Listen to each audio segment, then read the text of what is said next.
Forgetting his name, but there's this British comedian who has this really funny set about how American English is basically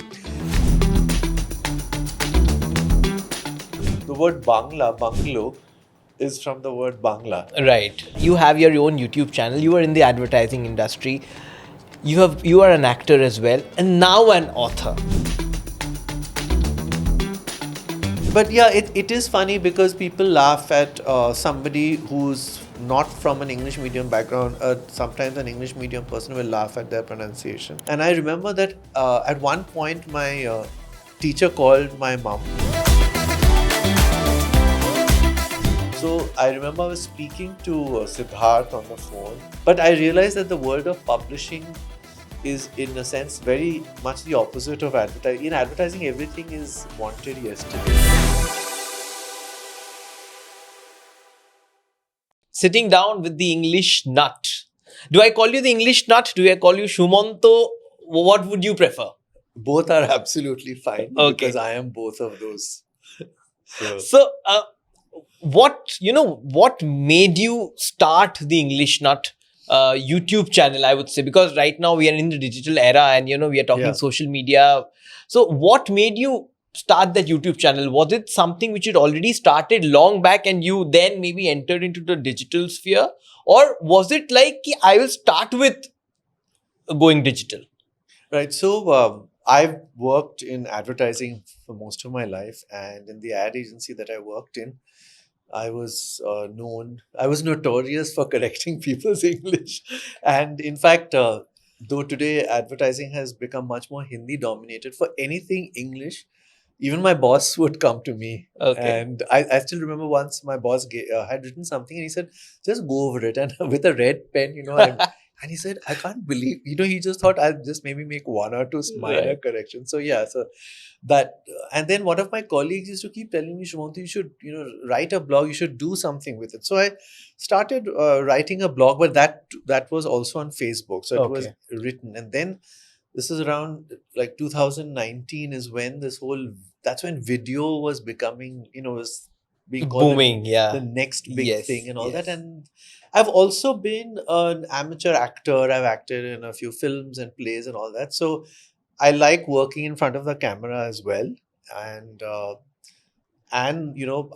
social media, as an advertising person, it was important for me to understand the functioning of social media, because we were creating social media campaigns for our clients. So all of these things kind of came together, and I said, why don't I start my own channel? Right. And I still remember, because honestly, I knew nothing about what lay ahead or how it works at all. I was a complete newbie.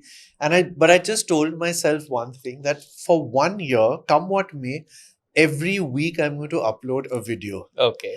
And even if it's failing, and after a year, if I still find that it's not taking off, then I'll sort of admit, I'll concede defeat. Right. But then by the time that year happened, the English Nut had established itself. It doesn't have millions of followers, but it does have, all of Facebook, YouTube, Instagram. I have around 150,000 followers on each, which is not a lot, but I'm very happy because the kind of followers I have are really appreciative of the kind of content. I think it has the right kind of audience.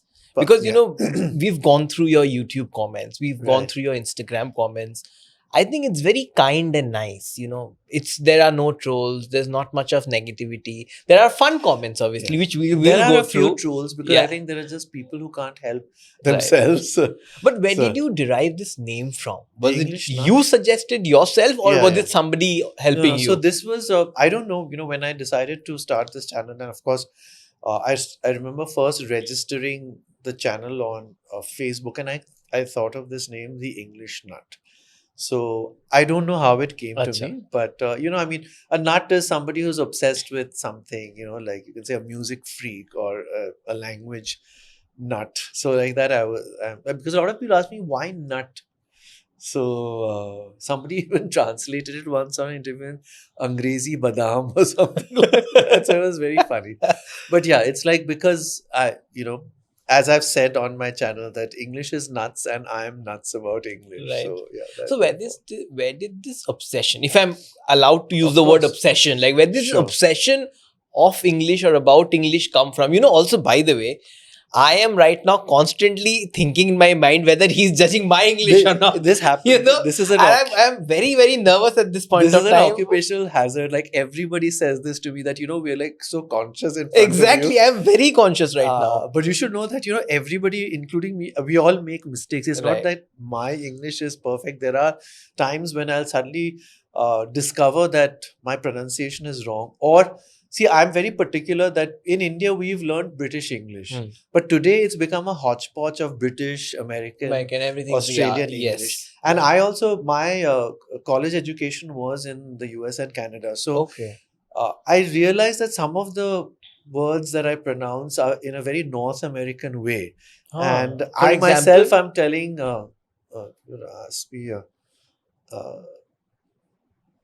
like Americans will say genre, and a Right. British person will say genre or something like that. So Right. more closer to the French pronunciation. Right. So yeah, I mean there are lots of words. To give you some glaring examples and where the spelling and pronunciation is different in British English, and what we say in India is aluminium, That's correct. Yes. but Americans say aluminum, and they spell it also without the I at the end. They spell it Right. NUM instead of NIUM. So it's Right. aluminum. Right. So there are a lot of these differences, and of course words like we've always said flat, whereas Americans say apartment. Yes. But now in India, like sometimes people are saying elevator, Yes. while we've always actually said lift, Lift, because that's yeah. or sidewalk Ah. instead of pavement. Ah. There are all these. There's forgetting his name, but there's this British comedian who has this really funny set about how American English is basically English, but it's explained, because if Brits say horse riding, Americans say horseback riding. Because the joke is that if you don't specify it, somebody might decide you have to ride on the head of the horse or something like that. Or sidewalk, it's on the pavement, doesn't tell you that it's on the side of the road. So yeah, so American English often explains things a little more. But yeah. So I'm allowed to make mistakes. Yeah, absolutely. We all do. And and actually that's how language progresses. Things which were, a mistake 100 years ago, they become an accepted part of English. Yes, And yes. People don't even realize that that word had a different. Sometimes a word gets an absolutely opposite meaning from what it was. it was. Exactly. Don't ask me for an example. No, right now. I'll not put you on the spot. No. I'll give you an example. The word peruse, Peruse. What does that Like mean? sometimes people will say that I'm sending you these documents, for your perusal. Perusal, yeah. Yeah. Oh, yeah. So it has two opposite meanings. It can just mean like going through it with a fine tooth comb, or it can mean glancing through it. Right. So it started with one meaning and then it became another, and now I think it's used in both the meanings. So yeah, there are lots and lots of words like this. So yeah. So it's all right. So did this obsession, coming back to my question, Yes, which sorry, I asked about a year I back. actually was thinking, what was the question? Yes, you asked I'll me? repeat it for you. Yeah. How did it? Where did it start? Was it during your school time? Which Yeah. school did you go to, and how was it? Yeah. So to tell you a little bit about my childhood, when I was about 6 years old, till age 6, I was going to school in a school called Patho Bhavan in Kolkata, which is a very Bengali and school. it's a very good and a very famous school. Yeah, right. So in fact, Satyajit Ray is one of the founders of the school. So of course, I was in the English medium section, but this was in kindergarten, and we were barely learning CAT, CAT, and BAT, BAT, and that's when my father got a job in Manchester, England. Okay. And we went, so I still remember at age 6, we went to Manchester, and I was put in a school, and our classrooms had these tables which had like 6 kids sitting around it. And I remember the first couple of weeks just not saying a word because I didn't know the language. And then I just started speaking, because at that age you absorb languages really fast, and I just started, and you're not scared of making mistakes, right? Obviously, possibly I was initially, which I'm not aware of. So I just started speaking, and I never stopped speaking since then. So that's how I got into this into English. And I remember, this is just to show off a little bit. I remember, uh, so there in the school in England, it was your reading was as per your reading level in a particular class. It wasn't that every student in the same class read the same book. They had a Okay. series. Okay. And I remember that at one point, my teacher called my mom to school and said, Shwanta's finished I don't have any more books to give him, because what for this age group, whatever was till the most advanced, he's finished. So yeah, so I think I always had this flair for language, especially the English language, and it's stayed with me ever since. Yeah. I'm reminded of. I am forgetting the film, but Amitabh Bachchan had that dialogue. No, English is Huh. a very funny language. Yeah, yeah. You can talk English. Wow. So, do you agree to that sentence of his? Yeah, I mean, English is a very funny language. Yeah. I mean, in so many ways, because first of all, I think that those of us who've learned English from a young age might think it's such a simple language, but it's actually very complicated because, first of all, it's a language that has absorbed vocabulary and grammar from multiple languages. Correct. And Correct. therefore, it doesn't, when you look at the spelling of a word, for example, it's very hard to know how you're going to pronounce it. And Correct. there are so many jokes about that. Yes. In fact, the letter sequence OUGH, there are 10 different ways of pronouncing it. Exactly. Like the word cough. And this is a very common mistake in India, by the way. People say cuff Cuff. for cough. Right. But thorough Huh. also ends in OUGH. It's Correct. completely through. There are 10 different ways of pronouncing. So if you're somebody who's learning English at a later age, how do you know by looking at it how do you pronounce it? Whereas if you take the language like Hindi or Bengali, more or less, by looking at the spelling, you know how to pronounce it. There are some variations. Yes. Sometimes it's a regional variation, but pretty much you know from the spelling how to. Right. Same, I've learned Spanish, it's the same. French is a little tricky because there are so many letters and then you're not pronouncing many of them. But even there, it's a pretty strict set of rules. But yeah, Right. English doesn't have any such. So it is that's one point of view from which it's funny. And it's also funny because there's so much else. Like in India, English is also, sometimes people judge the class of a person by how well they speak they English. speak Correct. English, which is not the right thing to do, Right. obviously. I mean, it comes again, it's a colonial hangover, and people who go, even today, the people who go to the best schools learn better English because they are English medium schools. Right. And if you're in a government school, for example, you start learning English at a much later stage. I was in Kolkata recently, and I was talking to somebody. She's a very well-known actress in Kolkata, and she said, I started learning ABCD in class 7. Okay. But she said again, she has a flair for languages. She said she said she found her English teacher very cool. So she said that I emulated her in every possible way. So I put extra effort into learning English, and that's why today I can speak it. So, but yeah, it is funny because people laugh at somebody who's not from an English medium background. Sometimes an English medium person will laugh at their pronunciation, or we laugh at the regional differences in Yes. somebody from this Tamil Nadu will speak in a certain way. Yeah, exactly. Like in South India, people say H. And but the funny thing is, even in North India, what people say, which is H, is also wrong because it's H. Right. Yeah. So people laugh at somebody else's mispronunciation, but they don't realize that they themselves might be mispronouncing. Right. So yeah. So I think we should take all this with a pinch of salt. I think it's perfectly okay to. Right. So how do you differentiate between the letter J and G? For example, garage. Now garage has two G's, but both are pronounced differently. G and J. So I somewhere read that the J got introduced very late in the dictionary. I don't know if I'm right or wrong, but how do you do So that? the pronunciation, the two different ways to pronounce G is it's not that difficult usually. By and large, if the G is followed by an A, O, or U, then you have the hard sound, the G sound. G sound. And if it's followed by E or I, you have the soft sound. Which is J. Yeah. So, Okay. but I'm sure, if we think about it, we'll find exceptions to this Huh. rule. Like there's, Yeah. For example, my name Joy. huh. Why cannot it be G? Because it is followed by a O. Yeah, because G followed by O would be go, or it would be Right, goy. right. Yeah. So, yeah. And you're right about I and J in Latin. I think originally they were the same letter. Okay. Then later on, it was differentiated into Right. two letters. And interestingly, like again, in Spanish, J is pronounced like an H, like a hard, like a guttural h sound. So, Okay.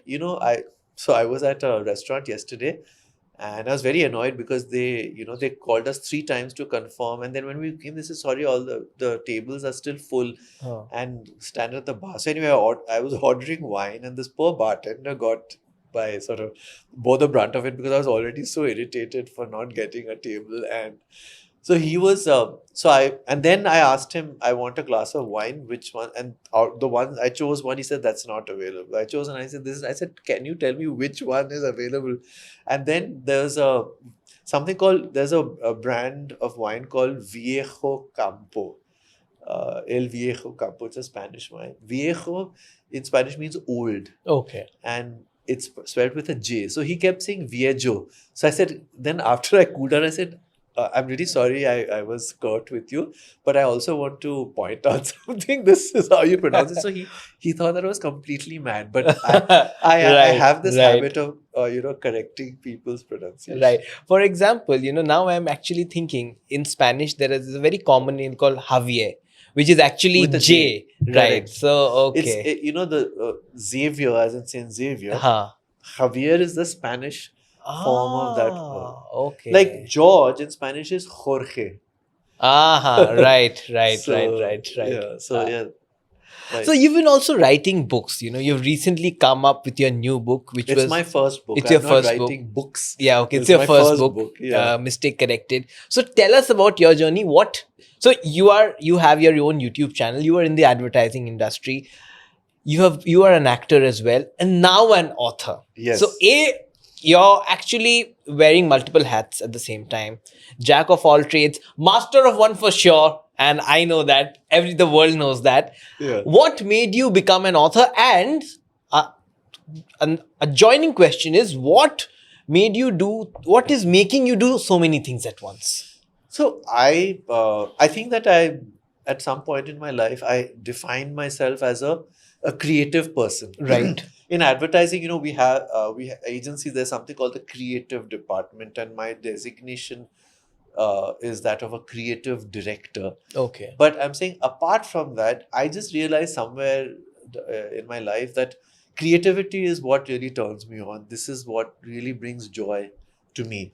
And I believed and continue to believe that the more ways or the more avenues of creativity that one can explore, the more joy that one can bring. And it feeds off each other. I mean, if you're acting, that helps you be an advertising creative person, because by the way, it's all theater. Yes, at the end of the yes, day, yes. this is what we're doing right now, is theater. Right. And language is also an intrinsic part of that, and I've loved learning languages as well for the same reason. Yeah. So right. So I think wearing many hats is something that has come.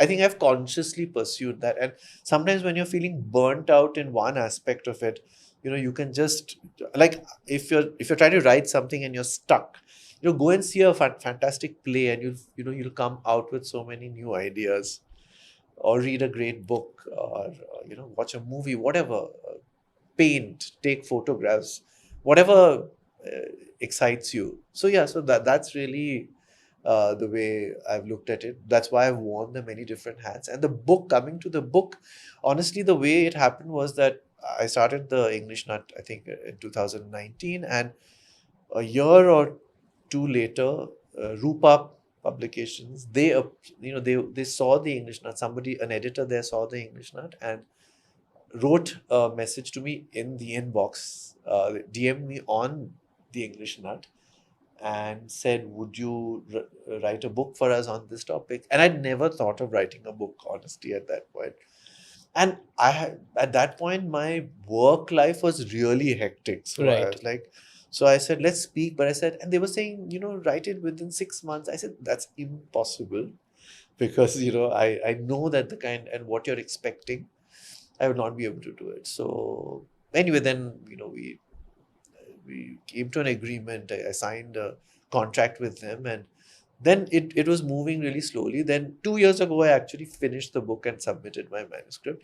But I realized that the world of publishing is, in a sense, very much the opposite of advertising. In advertising, everything is wanted yesterday. Exactly. Yeah. In publishing, it's like 10 years is nothing.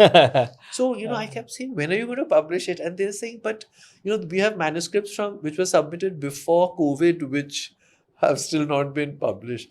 So, this year I said, look, please publish my book because I can't wait any longer. So then they actually, we started the process a few months ago. And then, the editor goes through it, and there's this whole process which I learnt about. That's another word. So British English is process. I just said process. That's a very American way of saying it. That's yes. a hangover from my college days. Yeah, so that's how the book happened, and it's currently on pre-order, and in a few days it's going to be possibly by the time this interview is published, it's going to be available on Amazon and in bookstores. So And what is the book all about? So it's called Stories of Words and Phrases, and basically it's the technical term is etymology. Etymology is the study of the origins of words, Right. words and phrases. So that was one of the topics that I used to deal with often and still do on the English Nut. So that's what the publisher wanted me to focus on in this book. So there are 80 words and phrases. Some are individual words and some are phrases, like caught red-handed, right. or Bluetooth. All of these have very unusual origins. So letting the cat out of the bag. Right. So we may know what it means, but how did If you can tell us the cat one, I think that'll be very interesting. So the cat one. See, the other thing is that in many cases with etymology, there are theories which are not necessarily conclusive. Like Right. today, etymologists might be convinced that this is the way it evolved, but tomorrow some older text might come to light in which explains that that was not the origin. But it's generally, one of the theories is that in medieval England, people used to go to the market to buy a piglet Okay. Okay. because they were going to take it home and make Right. ham and bacon with it, eat it, and to cheat their customers, some of these vendors would instead put a stray cat inside the bag Okay. and give it to the person. And Okay. when the person got home, they would open it and find that there's no ham or bacon inside, and this cat would leap out and run away. So that is believed to be. So that's one theory. Like I said, there are often multiple theories. Another theory is that there's a whip called the cat o' nine tails. Okay. And basically the whip got its name because the whip has 9 tails to it, literally. Right. And in the British Imperial Navy, it used to be used to flog sailors. So Okay.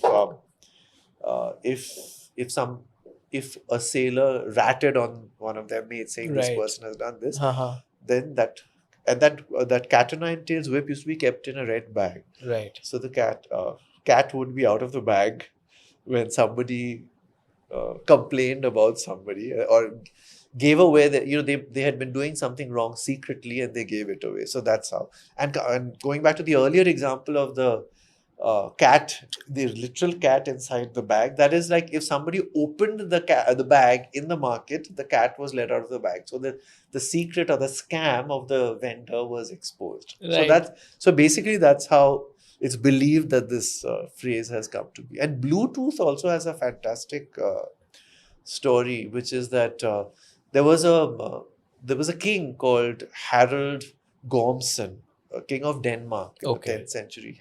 He was Harold. He was nicknamed Harold Bluetooth Gormson because he had one bad tooth, which had Okay. basically turned blue in color. And when these tech companies were trying to come up with a name, some of them were like Nokia and all of these. So they said that they basically gave their project a nickname, the project where they were coming up with this technology, because Right. they said, hey, this king united all the warring tribes of Scandinavia. So Bluetooth is a technology that unites Unites. different Yes. Right. technologies actually. Right. So they came up with this as a nickname, and the marketing team was supposed to come up with a real brand name, but somehow none of those names got approved, and Bluetooth was the one that stuck, and that's why Wow. we have it That's today. fascinating. Yeah, yeah. So there are lots of, I mean, there are 80 such stories in my book. Basically. Wow. Yeah. I am sure it'll be a fascinating read. Thank you. Talking about, as you have, mentioned, the big daddy of English nut, Dr. Shashi Tharoor. Yeah. So, how did you get him on board to write the foreword? Yeah. So, some years ago, I actually interviewed him. We've all seen that. Yeah. We've all And loved that. I'm glad you did. In fact, a lot of people who've never, come to the English Nut channel have seen this particular interview, because it was Yes. also picked up by others, Yes. other brands, Yes. and circulated. So coming to how I ended up interviewing Shashi Tharoor was also quite an interesting story. Yeah, that would have been my next question, but Yeah. glad you're So answering I'll that. start with that. Okay. So I remember, there's this American comedian called Hassan Minhaj. Yes, Yeah, yes. he's very funny. Yes. So he had once met Shashi Tharoor and given him a quiz, and the quiz consisted of all these uh, contemporary American slang words, like there's a word thick, THICC, Yes. and many other words which I also, by the way, had never heard of. And Shashi Tharoor, let's just say he didn't ace that quiz. Okay. And but he, first of all, he's a very sporting guy. That's, as an aside, I must say that, because he's a person that I've realized doesn't mind being proved wrong on camera, which most Asians have this concept of losing face, Yes. and even more so politicians, but he's not at all like that. But anyway, when that particular quiz happened, and that clip went viral, and I just remember putting a post on the English Nut saying, dear Dr. Tharoor, I would love to interview you and give you a quiz, but I promise you it would be proper English and not this this kind of American slang. And a colleague of mine saw that and said, and actually took it very seriously, Sumanto, can I collaborate with you to make this interview happen? I said, sure. And then that began the process of trying to find out how to contact him and finding out who his managers were and all that. And then eventually, a few months later, we did the interview, and it was great. And I think that he really warmed up to it, because I remember when the interview started, he said, I've got 20 minutes. So, and I was panicking because the manager had said 1 hour. Okay. So I was like, and I remember I had these questions at printouts, and I was like, say, okay, if I have 20 minutes, what are the most important questions? And it ended up dropping the Yeah. sheets of paper on the ground, and they were not stapled. So they're trying to find out what. So anyway, but what happened was that as it proceeded, he really warmed up to it, because one thing that I was very sure was that, because he had done so many interviews, and in most of the interviews, people asked him very similar questions, and I had decided I'm not going to ask any of the questions which he's already been asked. Right. So I think because of that, he kind of warmed up to it. And secondly, I think because I'm just so passionate about the language, that showed, that sincerity showed. So I think he Yes. just, And also, Yeah. from a viewer perspective, Yeah. what I felt was he was also very much engrossed in it. Yeah, It did not seem like that he was busy and he's giving like an interview. It felt Yeah. like a conversation. No, Yeah. I know. In fact, because at the end of it, I think after 45 minutes, I said, I think I've covered all the questions. And Oh. I still remember, and there was a international radio interview which was lined up right after that. And his manager was like standing behind him somewhere in the wings, and like sort of trying to signal to me to say, wrap it up. And Shashi Tharoor was he was really into it. So he was giving me all the time that I wanted. So yeah, it was a fantastic experience. And so now and honestly, at that time, I didn't, like, the book I had not even thought about the book. Right, right. And I never thought that one day I would be asking him. So yeah, now like a couple of months ago, I again reached out to him through his manager, and he readily agreed to write the foreword. So I was very grateful to him, and I'm hoping now that I'm going to be doing this circuit of lit fests and all Yeah, that to yeah. promote my book. Yes. I'm hoping that I'll bump into him and be able to thank him in person. Right. Yeah. So how is he off camera? Because I'm sure you spend some time with him, you know, Yeah. in whatever little time. Yeah. So he's So one thing is that he spent time in Kolkata in his younger days. His father worked in Kolkata, if I'm not wrong, I think possibly for Reader's Digest. So he has some fond memories of Kolkata. He knows some Bengali. In fact, he cracked some jokes about, in Bengali and all of that when he was with me. So he was very warm and friendly. And I remember rewinding before that, once we had set up the meeting, I was very nervous because I was going to fly. Me and two others were flying to Delhi at our own expense, and we said, he's a very busy man. What if we reach there and his manager says sorry, he's It's cancelled. Yeah, because he's got there can be some political crisis or what. Right. But I remember the Tata Lit Fest was happening a few weeks before I was to go to Delhi to do this interview. And I went to, and I saw that he's one of the speakers. Right. So I remember I was working, it was a office day, and I just took off from office and I went and I attended that talk. And I did something which was very uncharacteristic of me. I remember I went and sat ahead of time, and he came in and he was standing in front of the stage and talking to a few people. And I literally, I was in one of the back rows. I jumped over all the seats. I went and I said, "Hi, I'm Sumanto. I'm known as the English Nut, and I'm supposed to interview you on such and such date." And he was like quite blank. He said, "Really? On what subject?" So I said, "This is the subject, and I've spoken to your manager." So I was still feeling rather nervous because he seemed to have no idea about it. And then I, went back, and then they announced a book signing that we could buy and get him to sign. So again, I went for that right after. I bought the book and I stood in the line, and on a post-it you had to write to whom it has to be dedicated. So I wrote the English Nut to the English Nut, and I think by then he must have checked with his manager or checked his emails or something. Because I told him that this has all been on. So he wrote from one English Nut to another and looking forward to talking to you. So I was very relieved after that that he's registered the fact, and so therefore he is going to be there on that date. Right. So yeah, so that's how it happened. For the whole generation of millennials, for the Yeah. 90s kids who were in school during the 90s, Ruskin Bond has been the figure to look at. We've Right. read his books. He's loved by so many people. Yeah. How was it meeting him? How was it talking to him? It was really wonderful. I'm a person who I don't have heroes as such. I've never been into hero worshipping. Right. Be it cricketers or film actors. You're or not whatever. starstruck at all. I'm not starstruck at all. But I think one of the only times that I felt a bit starstruck was I remember when so Ruskin Bond's grandson Siddharth was working on a project with with another former colleague of mine who was designing something for them. Right. And they had seen the Shashi Tharoor interview. Okay. And they reached out to me because they thought, they really enjoyed those interviews, and they thought it would be nice if I also did one. So I remember I was speaking to Siddharth on the phone, and Siddharth suddenly put Ruskin Bond on the phone. And, it was a familiar voice to me. So I was like actually tongue tied for a moment. And then when I went for the interview, again, he's such a warm and gentle person, and so knowledgeable about literature.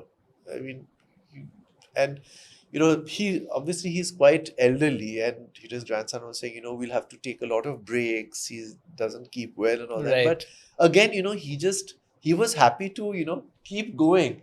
And anything I asked him, I had wanted to read some of his own poems, and I had noticed that I had done a full survey of all his interviews, and I noticed that in a couple of interviews when somebody had asked him to read something from one of his books, he didn't. Okay. He would say, "Why don't you read it?" But I told him right at the beginning of the interview that people are not going to be excited if I read a poem of yours or a passage from your book. They'll be far more excited if you do. So he actually agreed. He did it. And then Dickens, he's always said that Dickens is one of his favorite authors. So I asked him to read a passage from one of Dickens's books as well, and he did that. So he basically obliged me in every possible, and he was really enjoying the conversation. So, I remember we took a break for lunch, and then after lunch we continued again, and then finally I said, I think let's wrap it up. Yeah. So I have this question about this particular word called juggernaut. Okay. Right. I somewhere read in your comment section that that word is somehow derived from the word Lord Jagannath. Right. Is that true? That's true. Yeah. And how did that come about? I mean, it came about because the British were in India, Right. and when they went, they witnessed the Jagannath festival in Puri, Right.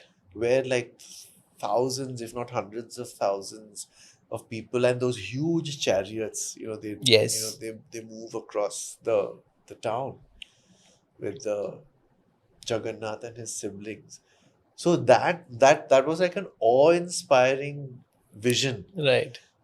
and it's like a relentless force that can't be stopped. Literally, that's the meaning of the word Juggernaut. Right. And Right. it is by seeing the chariot of Lord Jagannath that they decided to use Juggernaut, which is an anglicized way of saying Juggernaut, Right. as a word to Uh-huh. mean that. Wow. Yeah.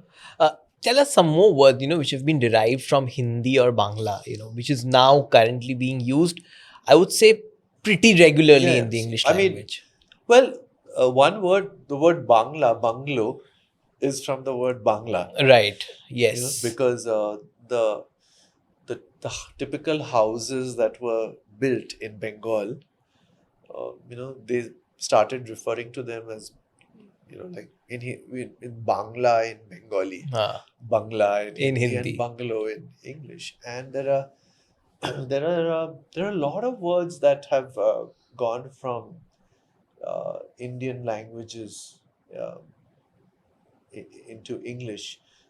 Like if you take the word khaki, Yes. so I mean, Right. it's actually, I would say it's a Persian word, but then Okay. it's from India because the uniforms that were uh, worn by in the army at that time, they initially it was white. The British had white uniforms, and they Right. realized that number one, you stick out like for miles if you're wearing in the dusty plains of India. If you're wearing a white uniform, your enemy can see you from 100 miles away, and also it's very difficult to maintain.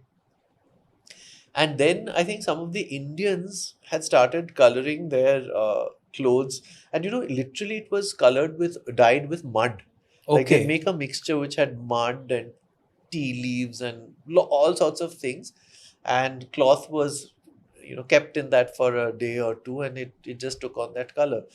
And initially, so once some sections of the British Army started adopting it, and others were like very snooty about it, but then eventually it caught on, and it spread into Europe, and they started manufacturing it in all over Europe, in England and Germany and all that. So Right. yeah, and then it became a fashion staple in the United States, where they pronounce it as khakis.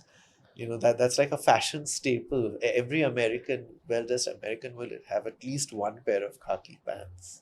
So the English generally look down upon Americans for the way they speak their English. They have this air about themselves that they don't speak the right English. What is your opinion But on I that? think that's changing a lot, because uh, just like I was saying earlier, that in India now our English has become a mishmash of British and Both, yeah. American.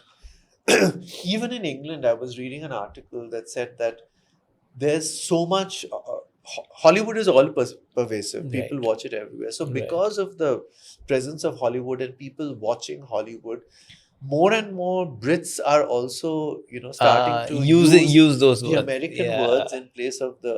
In Huh. fact, there was a statistical analysis. I've forgotten which word, like how the British word was used by everybody in Britain, and then over the last 2-3 decades, it's actually declined, and the American one has become more popular. Right. Yeah. We have some comments, that we have taken out from your famous video with Dr. Shashi Tharoor. So Okay. we will take your reactions to Okay. it. Okay. First one, there's a user Akshita Tiwari. She writes, having him as their English teacher is still a dream of many. There's a reply is, English teacher is incorrect. Use a teacher of English. Next one. One day, English will learn English from Mr. Shashi Tharoor said. That's lovely. I love it. Okay, next one. Shashi Tharoor says, bestow me with your impendence at my mansion.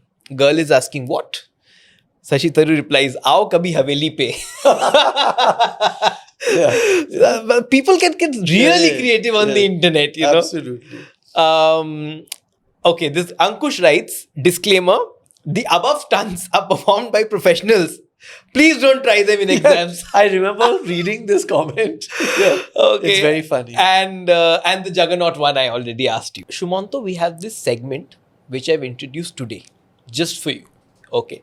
So I'll be giving you some Gen Z slangs or terms and you'll have to guess their right meaning. So are you ready? I'm ready to completely fail and get a 0 on this quiz. I'm very excited of what your audience will have to say to this. I think they will be flabbergasted. I think they their image of me will be shattered. Okay, so first word, salty. And you have to give a guess, Yeah. whatever it is. So I have no idea what it means, but I'm guessing that it's somebody who's very crabby. Which is Or like, somebody who's like in a grumpy. okay, it's when somebody's feeling jealous. For example, I'm right now salty of your English language abilities. So that's Okay. salty. Okay, next one. Cap. CAP, cap. Yeah. I keep hearing people say no cap. Yes. Yeah.